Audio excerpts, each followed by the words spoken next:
É muito comum nestes momentos de pandemia que nós estamos passando, talvez nós voltarmos toda a nossa atenção para esta situação e talvez nos esqueçamos do passado, do que Deus fez, e isso pode gerar em nós uma desconfiança em relação à soberania, ao controle de Deus, talvez a bondade, o amor dele, enfim, esses atributos que nós sabemos que são reais, mas talvez situações como essa possam gerar essas dúvidas em relação a isso.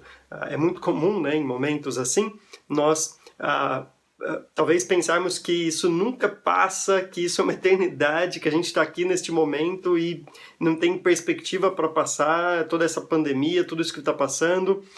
E eu gostaria de ler um salmo com vocês a respeito disso, que fala, na verdade, alguns versículos desse salmo, que vai trazer algumas lições interessantes para nós. O salmo é um salmo da família de Asaf, é o salmo 77, e ele diz assim, eu não vou ler todo o salmo tem 20 versículos, mas eu vou selecionar alguns para mostrar como o pensamento de Asaf talvez seja o nosso pensamento neste momento que nós estamos passando.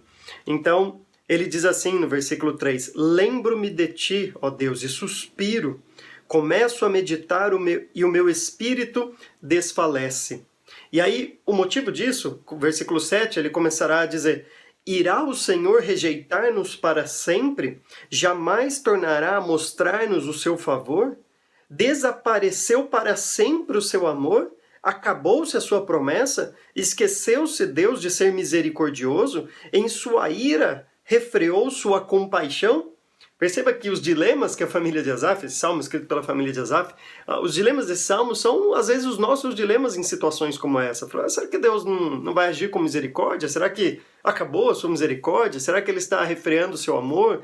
Será que, por causa da sua ira, Ele não mais vai nos olhar com compaixão? Enfim, são todos dilemas que nós, talvez, enfrentamos.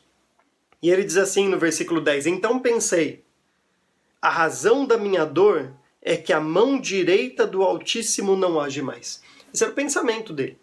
A mão de Deus não estava agindo mais, Deus não estava mais agindo, porque ele estava numa situação de aflição. Agora olha que interessante o versículo 11, e essa é a grande solução para isso que nós estamos passando. Se você está com pensamentos desse tipo, se você talvez tenha duvidado do amor de Deus, da bondade, da misericórdia dele, ou desconfiando a respeito da soberania de Deus sobre a história, no controle de toda a história, se você tem alguma dúvida sobre isso, olha o que o Asaf vai dizer nos próximos versículos. Ele diz assim, recordarei os feitos do Senhor, recordarei os teus antigos milagres, meditarei em todas as tuas obras e considerarei todos os teus feitos. Teus caminhos, ó Deus, são santos. Que Deus é tão grande como o nosso Deus? Tu és o Deus que realiza milagres. Mostras o teu poder entre os povos. Com o teu braço forte resgataste o teu povo, os descendentes de Jacó e de José.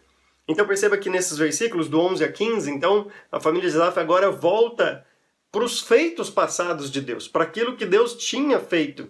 E eu queria te convidar a fazer esse exercício durante este momento que nós estamos vendo de confinamento, de pandemia. Faça um exercício como esse. Se talvez pela sua cabeça esteja passando alguma coisa de desconfiança a respeito de Deus, de quem Ele é, dos seus atributos, do seu controle sobre toda a história, faça um exercício como esse. Comece a relembrar, comece a listar os feitos do Senhor em prol da sua vida, os feitos do Senhor em prol da sua família.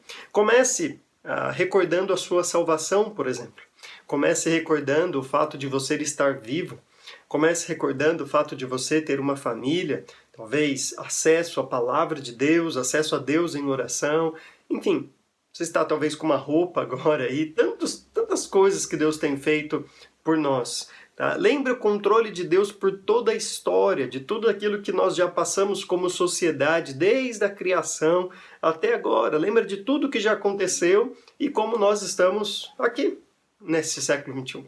Então, relembre esses feitos, anote-os se necessário, mas por mais que você tenha essas dúvidas e essas lutas no seu coração, acima de tudo, confie que o nosso Deus continua o mesmo e glória a Ele por isso.